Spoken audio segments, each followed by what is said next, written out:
Ziemassvētki ir tāds jauks laiks, kad bieži mēs dzirdam popkultūrā un vienkārši kultūrā, ka tas ir laiks, kurā runāt par mieru. Tas ir laiks, kurā runāt par mīlestību. Tas ir laiks, kurā runāt par saticību, par mandarīniem, par piparkūkām, visām labajām lietām.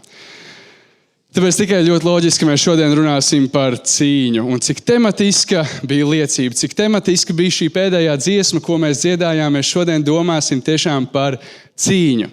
Ļoti ziemassvētīgi, vai ne? Un jautājums tev ir, kas ir tavas cīņas? Ar ko tu cīnies ikdienā? Kas ir tā vislielākā cīņa? Kas ir cīņas, ar ko tu sastopies ikdienā? Tad, kad es esmu ar jums mazajās grupiņās, tad, kad es esmu gandrīz ar jebkuru jaunu cilvēku mazajā grupiņā un ir kāda iespēja pēc nekādas aizlūgšana vajadzības un tad aizlūgt vai pat mūsu Mateja jauniešu komandas sapulcēs vai pat mūsu Journey studentu satikšanās reizēs, viena no lielākajām, man liekas, 70 līdz 80% ir skola, vai ne? Tā tomēr lielai daļai no jums, jau jāsaka, ir tāda milzīga cīņa, kurai ir jāteikt cauri. Šonedēļ vēl ir tā pēdējā skolas nedēļa. Saprotu, ka nākamā pirmdiena viss nevarēs visam teikt tā. Un iespējams jums tieši kāda pēdējā darba. Un liekas, baigi ir jāsacīna. Kas ir tā cīņa, ar ko tu cīnies? Jo iespējams tā ir tikai tāda klasiskā lūkšana vajadzība vai klasiskais veids, kā raksturot nedēļu. Jā, bija skolā slikti, tāpēc arī nedēļa slikta. Bet kas varbūt ir tālāk par to, kas ir tās cīņas, ar kurām tu sastopies? Man ļoti patīk pastīties arī, kā tad viss izskatās globālā mērogā un papētīt mazliet mūsu paudzes. Un mēs te esam pašā Z paudzes. Man liekas, ka tad neviens vēl nav no alfas paudzes. Un varbūt par to mums jābūt priecīgam. Linars sāda, ka kāds ir? Viņš vienkārši viss kārtībā. Viens vienmēr kaut ko pigorējās. Bet šai Z paudzei un tās lietas, ar ko varbūt ne gluži mēs te Eiropā, Latvijā, bet turpat pāri okeānam sastopās, es atradu šīs, te kā galvenās viņas, tūlītās būs. Un te arī apmēram var redzēt, kas ir tās lielākās cīņas, par ko mēs kā paudze iestājamies. Un es personīgi, kā ticīgs kristietis, es redzu, ka tur tā vēlme ir ļoti laba, ļoti pareiza. Un cīnīties par taisnību, cīnīties par sociālu vienlīdzību, cīnīties par ekonomisku vienlīdzību, aizstāvēt patiesību, un tomēr tad tā patiesība tiek uzbūvēta uz tā nepareizā pamata. Un tomēr tā vēlme cīnīties, vēlme aizstāvēt, tā ir viena no lietām, par kurām mēs varam būt ļoti pateicīgi mūsu paudzē. Ja mēs kaut kam ticam, tad mēs būsim diezgan dedzīgi, lai to aizstāvētu. Tāda apmēram ir tā globālā situācija turpat pāri okeānam. Varbūt tās lietas, par kurām mēs iestājamies un cīnamies savā ikdienā, tās varbūt ir mazliet citādākas. Bet tā nav visa bilde, vai ne? Jo ir tās cīņas, ar kurām mēs cīnamies savā ikdienā. Nevis atrodam draugus, ar kuriem viedoklis saskan un ejam varbūt piketēt. Bet tās cīņas un ikdienišķie izaicinājumi, ar kuriem mēs sastopamies dienu no dienas. Un kādiem no mums ir īpaši arī atskatoties uz mūsu paudzi, tā ir mentālā veselība, ne? Kā tikt galā ar domām, emocijām, kas raisās šeit, kā lai tās veselīgā veidā menedžē, kā lai ar tām tiek galā un tās spēj pielietot tādā labā un veselīgā veidā. Mums ir daudz cīņas ar mūsu identitāti, to mēs dzirdējām arī Evelīnas liecībā, ka mēs bieži gribam mūsu identitāti pakļaut tam, ko apkārtējie par mums domā, un tad mēs īsti nesaprotam, kāda ir mūsu loma šajā pasaulē. Kas mēs esam, ko mēs darām, kā šajā teicienā, vai ne? Visi grib atrast vietu zem saules, arī mēs katrs gribam atrast, un tā ir baigā cīņa, saprast, atrast to vietu un tajā dzīvot. Kādu no mums mēs cīnamies ar varbūt vēlmi būt veselīgākiem, mēs redzam, ka kaut kas nav kārtībā, vai kādi ārsti saka, vai vecāki kaut kādā veidā uzspiež, vai atkal kaut kāds draugu spiediens liek mums domāt vairāk par savu veselību, un tas arī prasa baigot cīņu, būt veselīgam, gan uzturā, gan arī nodarboties ar sportiskām aktivitātēm. Tāpat arī tā ir milzīga cīņa ar atkarībām, un ļoti daudz no mums ir kādā, vai pat vairākās no atkarībām, ar vietām, kas mūs verdzina. Un tā ir cīņa tās uzveikt. Tik daudz dažādas cīņas mums var būt. Kas ir tava cīņa? Kas ir tā lieta, ar ko tu cīnies? Tā pavisam vienkārši es jums varu pateikt vienu no savām lielajām cīņām, un tā ir no rīta laicīgi piecelties. Man patīk to modinātāju uzlikt, viņš man pārsvarā ir, un tad es viņam pāris reizes uzspiežu pietiek, bišķiņ pagaidi, un tad, kad man ir labi, tad es pieceļos. Tad, kad es jūtos tāds možāks. Un tā man ir baigā cīņa. Es nezinu, kā jums ir ar to. Tad, kad es biju mazs, man liekas, no 1. līdz 4. klasē, es joprojām neesmu pārāk pieaudzis, bet tad, kad es biju ļoti jauniņš, 1. līdz 4. klase, tad bija tā, ka mani vecāki ļoti agri cēlās, viņi arī ļoti agri mani cēla, jo viņiem nepatīk sastrēgumi, viņi gribēja, lai mēs aizbraucam uz darbiem un skolām ļoti agri. Tā es 7:10 un 20 biju skolā, un man skola sākās tikai 8:50. Tā kā es pusotru stundu katru dienu, kādas 4 klases vienkārši sēdēju un gaidīju, ka sāksies skola. Un man liekas, tad, kad es sāku būt tāds patstāvīgāks un nebraukt ar sabiedrisko, tad, kad man bija elektroskūters, es darīju visu iespējamo, lai nogulētu cik nu vien iespējams. Un man liekas, ka kaut kādas atblāzmas tam joprojām ir pieejamas. Kad es zinu, ka man diena nebūs tik intensīva, ka tur būs kādi darbiņi, kas jāizdara, un tomēr vakars tur pilns, un tad es to rītu paņemu tādu ļoti mierīgu. Un tomēr zinu, ka tas nav tas, ko es vēlos, vai pat tas, ko Dievs no manis sagaida. Es gribu būt strukturēts, es gribu būt disciplinēts, un tomēr miesa bieži vien uzvar. Kas ir tavas cīņas? Kas ir tava lielākā cīņa? Kas ir tie jautājumi, par kuriem tu gribi iestāties? Kas ir tās vietas, kurās tu ieguldi savu laiku, savus resursus? Kas ir cīņas, ar kurām tu sastopies? Kā jau es rakstīju WhatsAppā, šodien ir pēdējā reize, kad mēs vismaz šajā gadā, kā Mateja jaunieši, skatāmies uz Pāvila 1. vēstuli Timotejam. Un tas ir bijis baigais piedzīvojums. Vai ir kāds, kurš ir bijis uz visām šīs studijas reizēm? Kaut kad vēl mēs novembrī jautāju, arī ir vēl kas tur bija? Ļoti labi, Dāvis ir bijis. Es vēl novembrī jautāju, mums bija kādas 4-5 rokas. Tiešām viss cien, ka jūs spējāt būt uz katru no šīm reizēm un reāli kopīgiem spēkiem izstudēt šo vēstuli un vēl mazajās grupiņās pārunāt. Mēs esam tikuši līdz pašām beigām. Un arī pēdējie 10 panti tie runā par cīņu. Tas, ko Pāvils savam māceklim Timotejam atstāja, ir iedrošinājums un reizē izaicinājums uz cīņu. Un šodien ļoti Ziemassvētīgās noskaņās, kā jau teicu, es gribu kopā ar jums par to padomāt. Jo cīnīties ir labi, vai ne? Cīnīties nav nekas slikts, ja vien mēs cīnamies par tām pareizajām lietām. Un kā saprast par to, ko cīnīties? Un man liekas, te ir ļoti, ļoti laba atbilde tam. Viņš sāk 11. pāntu, viņš saka, bet tu, Dieva cilvēku, no tā visa beidz. No tā visa, kas ir tas viss. Mēs pagājušajā reizē runājām par ko? Jūs atceraties? Pēdējās otrdienas tēma bija par bagātību, ļoti klusi, bet ar kaut kādu pārliecību tur bija, par bagātību. Un pēdējā 10. pantā viņš runā par alkatību un par tiekšanos pēc naudas, un viņš saka nevis obligāti izvairies no bagātības, bet viņš saka no tā visa, no alkatības, no šīs raušanās pēc naudas, pēc resursiem, pēc finansēm, no tā beidz. Un man bieži vien Bībelē ļoti interesanti paskatīties, kur Dieva vārds saka beidz, un kur Dieva vārds saka stājies pretī. Tad, kad jūs lasat, arī mēģiniet atrast, kur viņš saka beidz no tā, tu nespēj šo cīņu bez maz vai uzvarēt, un kur tas saka stājies pretī. Te viņš saka beidz no alkatības. Un tā vietā viņš pasaka, kur doties. Viņš saka dzenies pēc taisnības, godības, ticības, mīlestības, izturības, lēnprātības. Beidz no alkatības, pagriezies otrā virzienā, dodies pēc šīm 6 šķiet lietām. Kāpēc Pāvils nosauc tieši šīs?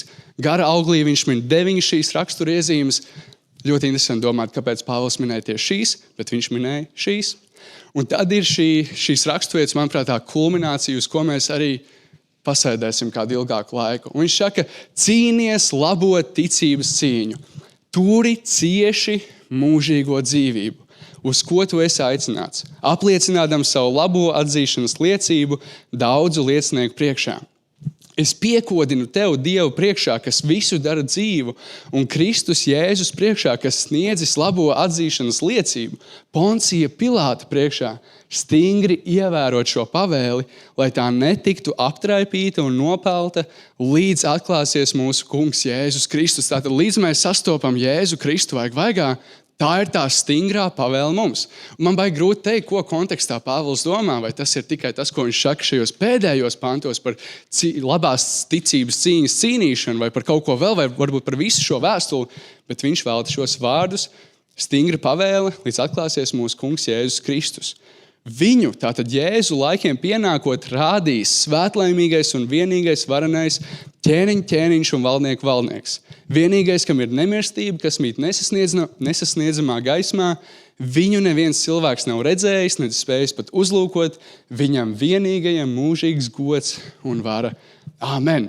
Un ļoti interesanti, viņš pasaka āmen, bet viņš vēl kaut ko pasaka nodaļas beigās. Un tur viņš bišķiņ runā par bagātajiem, par ko mēs arī pagājušajā reizē mazliet apskatījāmies, un viņš viņus iedrošina nepaļauties uz Dievu, bet kļūt bagātiem labos darbos. Tātad kļūt bagātiem nevis resursos, nevis materiāli, bet labos darbos. Un visbeidzot viņš noslēdz ar pēdējiem 2 pantiem, kur Pāvils Timotejam saka, sargi šo mantojumu un izvairies vēlreiz no maldiem. 3. reize, kad viņš piemin maldu šajā vienā vēstulē.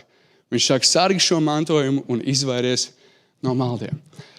Un kā jau minēju, šajos 10 pantos ir vairākas vietas, kur mēs varētu pieķerties, kur mēs varētu bišķiņ vairāk apskatīt, ko tie mums šodien grib atklāt, bet man liekas, ka jūs neesat tam gatavi, tīpaši tādā Ziemassvētku svinēšanas vakarā. Un tāpēc es domāju, mēs paskatīsimies tieši uz vienu. Šo 12. pantu, kur viņš saka, cīnies labo ticības cīņu, turi cieši mūžīgo dzīvību, uz ko tu esi aicināts apliecinādam savu labo atzīšanas liecību daudzu liecinieku priekšā. Kā jau minēju, cīnīties ir labi. Cīnīties pats par sevi tas nav nekas slikts, ja mēs cīnāmies par tām pareizajām lietām. Un ko atklāja Pāvils? Pāvils atklāja to vissvarīgāko, visnozīmīgāko, to visvērtīgāko cīņu. Un viņš saka, ka tā ir labās ticības cīņa. Labās ticības cīņa. Mums mazliet ir grūti saprast, ko viņš ar to domā. Kāpēc viņš saka, ka šī ir tā vissvarīgākā cīņa? Un kāpēc Pāvils vispār ticību salīdzina ar cīņu? Mēs esam atkal tādā Ziemassvētku noskaņās, liekas, skaisti ticēt, mēs tad dziedam dziesmas, viss ir ļoti jauki. Kāpēc kaut kāds tāds cīņas motīvs tiek pielikts pie šīs ticības? Te mums ir jāņem vērā, ka ticība Dievam, tā nozīmē pakļauties Dievam. Un savukārt pakļauties Dievam nozīmē stāties pretī kādām lietām. Nozīmē stāties pretī miesai, stāties pretī pasaulei un stāties pretī sātanam. Un cīņa tā ir tādēļ, ka mēs gribam darīt tieši pretējo. Mūsu dabiskā vēlme ir tieši pretējais. Mēs gribam pretoties Dievam un pakļauties miesai, pasaulei, un gribam pakļauties arī sātanam. Gribam pakļauties miesai, jo, kā mums ir jāapmierina šis gaļas gabaliņš, kā ir jāpabaro tie miesīgie kauli. Mēs gribam, lai pasaulē ir, lai mēs pielūdzam pasaulē, mēs pakļaujamies tam, vai ne? Mums tik ļoti, ļoti svarīgi ir, ko citi cilvēki domā par mums. Un ka mēs neatšķiramies nekādā veidā no viņiem, bet pielāgojamies viņiem, un mēs gribam pakļauties arī pasaulē.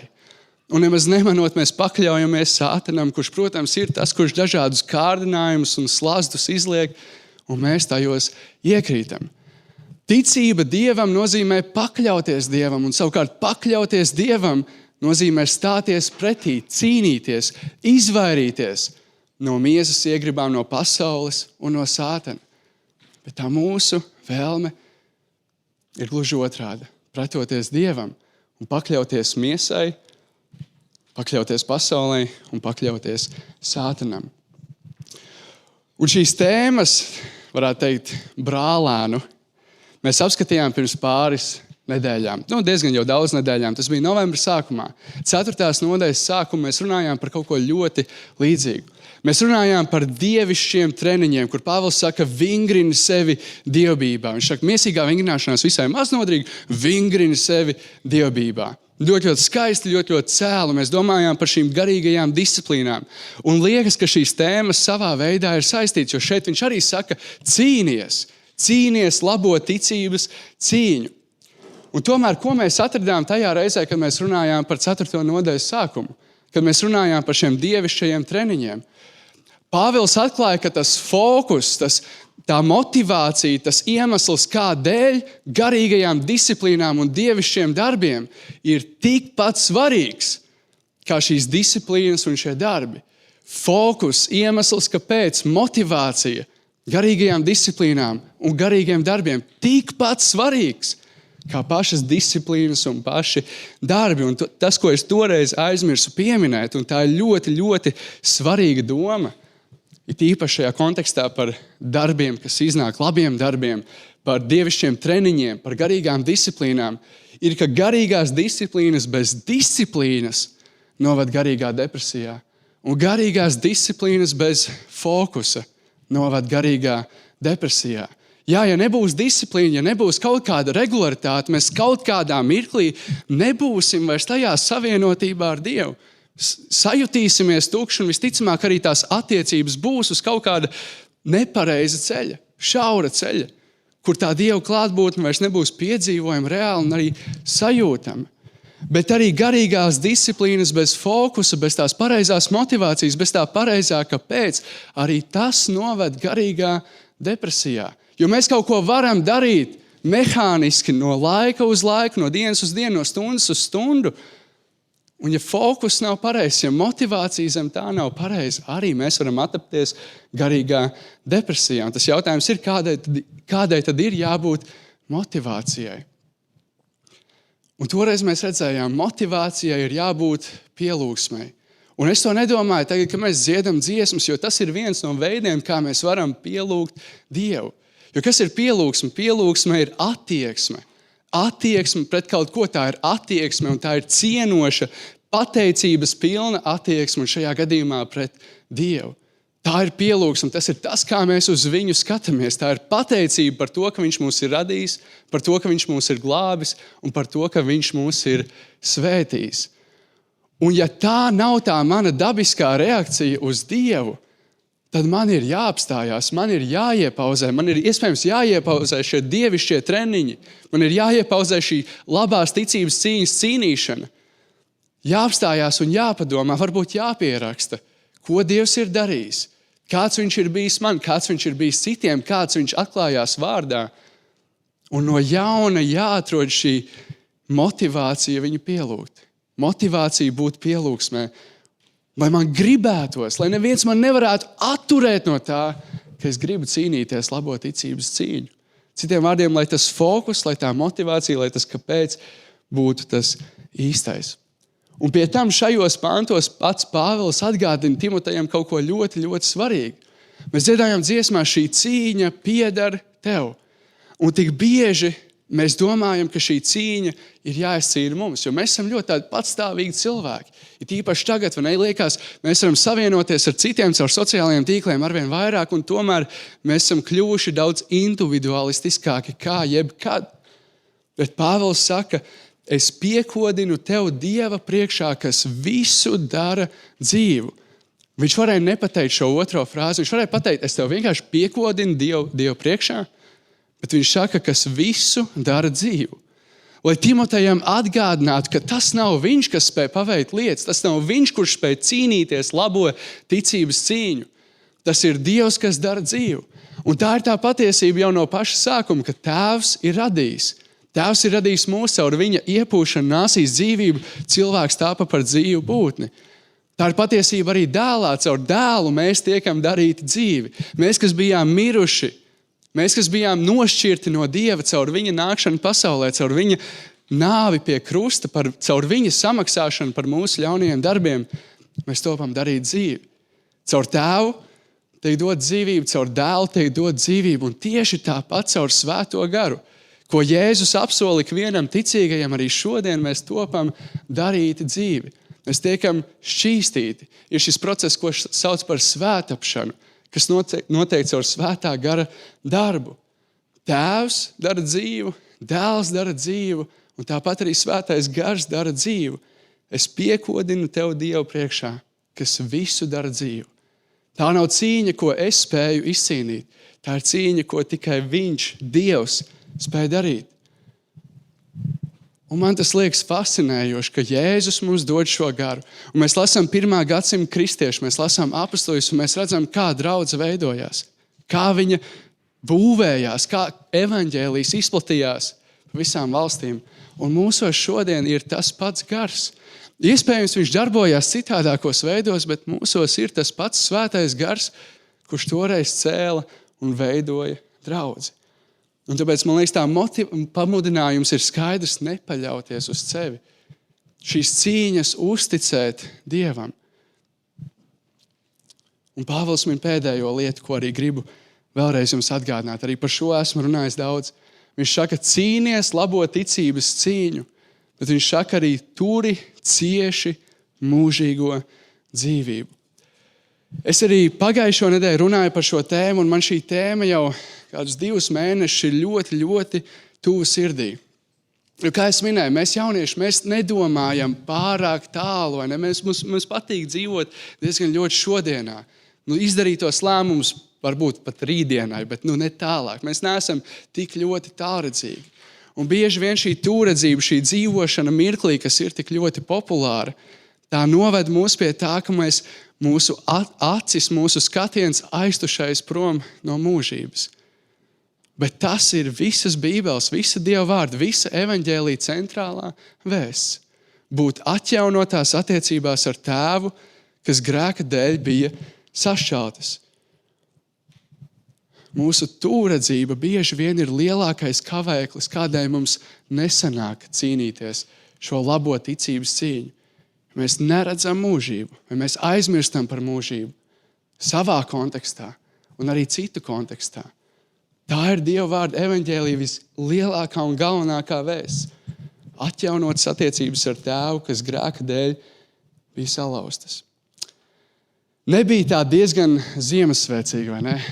Un nav arī jābūt. Ne? Man patīk arī, ka kristieši tagad šodien debatē par to, cik ļoti mums ir jāsvin Ziemassvētki, cik ļoti nav. It kā Kristus nekur Dieva vārdā nesaka pieminēt Ziemassvētkus, un tomēr šis ir labs laiks, lai atskatītos uz viņa pirmo nākšanu, un kā caur to atklājās Dieva taisnība un Dieva mīlestība. Tāpat arī atskatīties uz krustu, kas mums vienmēr jātur centrā. Uz Kristus nāvu un augšām celšanos, un kā tur atklājas Dieva mīlestība un Dieva taisnība. Un tomēr tas vēstījums ir ļoti skaists. Emānuels, Dievs ar mums. Un arī domājot un noslēdzot šodien šo vēstuli Timotejam un domājot par šīs labās ticības cīņas cīnīšanu, mums ir vajadzīgs Emānuels, Dievs ar mums. Un tas, protams, ir Kristus, caur kuru mēs tiekam izpirkti un caur kuru mums ir atjaunotas attiecības ar Dievu. Un tas joprojām ir svētais gars, kurš mīt tik vienā ticīgajā. Un tāpēc domājot par šo labās ticības cīņas cīnīšanu, tagad, kad tuvojas šie svētki, tagad, kad mums visiem būs daudz brīvāks nekā mums bija pēdējos 4 mēnešus, un arī tuvojās gada beigas, un kādu no jums varbūt izdarīs kādas jaunas apņemšanās, šis ir ļoti labs mirklis, lai atskatītos uz to, kā ir bijis pēdējās nedēļās, pēdējos mēnešos vai pat pēdējā gadā. Un uzdot šo jautājumu, vai es esmu cīnījies tās pareizās cīņas, vai es esmu veltījis to laiku, ko Dievs man ir devis tajā vislabākajā veidā. Psalmists lūdz māci mums skaitīt mūsu dienas tā, ka dabūjam gudru sirdi. Vai mēs esam bijuši gudri ar to laiku, ko Dievs mums ir devis? Vai mēs esam cīnījušies tās pareizās cīņas? Vai mēs esam bijuši labās ticības cīņas cīnītāji? Un tad savukārt, kas mums ir jādara, lai mēs vēl būtu lielāki šīs cīņas cīnītāji nākamajā gadā? Vai mums ir jāatgādina sev šī Dieva pielūgsme, šī attieksme pret viņu, jāatgādina tās labās lietas, ko viņš ir darījis mūsu dzīvē, jāatgādina, kāds viņš ir savā vārdā? Varbūt mums ir jātur šī mūžība cieši pie mums, jāskatās uz to, jāatcerās, ka viņš to ir apsolījis mums. Un tā ir iespējama mūsu līdzcilvēkiem, tiem, kas viņu vēl nepazīst. Tās ir labas lietas, par ko padomāt, un diemžēl šodien jums nebūs iespēja mazajās grupiņās par to padomāt, un mēs šodien ļoti, ļoti uzticamies jums, ka jums būs tā iespēja. Tā kā es pielūgšu, tad jau jūs redzēsiet. Debes Tēvs, mēs Tev pateicamies par šo dienu, pateicamies par to, ka varam nākt Tavā priekšā, sanāk kopā kā jauni cilvēki, kā jaunieši, un arī varam dziedāt Tev dziesmas, varam domāt par Tevi, un varam arī izkopt sadraudzību. Mēs pateicamies par šo vēstuli Timotejam, kuru Pāvils rakstīja un kuru Tu iedvesi viņam. Un tiešām šīm mācībām, kuras mēs varam šodien lasīt un joprojām tās ņemt vērā, no tām kaut ko smelt. Un Tēvs, es lūdzu, ka Tu mūsos liec šo vēlmi cīnīties šo ticības cīņu, labās ticības cīņu. Mēs, kas mēdzam šad tad noiet no tā šaurā ceļa, mēs, kas mēdzam reizēm cīnīties par kaut ko, kas nav Tev svarīgs un dārgs. Tēvs, lūdzu, ka viss, ko mēs darām dzīvē, ka visas mūsu cīņas, ka visi tie izaicinājumi, kas mums ir priekšā, ka tie var izrietēt no tā, ka mēs cīnamies labo ticības cīņu. Tēvs, atgādini mums, kādai mums tev ir jāpielūdz, kādai mums jābūt pielūgsmē. Atgādini mums to, ko tu esi darījis mūsu dzīvē, ko tu esi darījis citu cilvēku dzīvē. Atgādini mums, kāds tu esi, liels, bijājams un cienījams Dievs, varans Dievs. Un Tēvs, arī neļauj mums būt tūredzīgiem, skatīties tikai uz šo pasauli, iespējams kādām bēdām, kas ir šajā pasaulē, bet būt ar šo skatu uz mūžību. Turēt to sev cieši klāt. Lai mēs paši varētu un mēģinātu izdarīt maksimāli daudz, lai pietuvotos tev, bet arī palīdzētu citiem, būtu par gaismu, būtu par sāli tajās vietās, kur mēs esam. Mēs par to tev pateicamies un lūdzam, lai tu izaicini mūs tajā, un arī, lai tiešām šis svētku laiks var būt ne tikai svētku laiks, bet arī labs pārdomu laiks, kad daudziem no mums būs brīvāks. Māci mums skaitīt mūsu dienas, kad dabūjām gudru sirdi. Māci mums cīnīties tās cīņas, kuras tu gribi, lai mēs cīnāmies. To lūdzam Kristus vārdā. Āmen.